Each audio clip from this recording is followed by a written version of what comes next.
Hello বন্ধুরা, তোমরা দেখতে পাচ্ছ দুটো রাক্ষস, একজন রাক্ষস একজন রাক্ষসী। তারা তাদের ছেলেকে নিয়ে ঘুরতে গেছিল পার্কে এবং সেখানে গিয়ে তাদের ছেলেটি যায় হারিয়ে।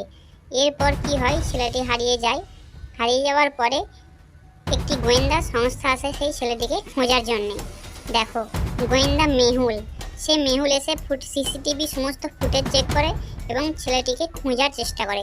সেই সিসিটিভি ফুটেজে পাওয়া সমস্ত লোকেদের দেখো, এই তিনজন লোকের মধ্যে কিন্তু বন্ধুরা আছে দেখো আসামি।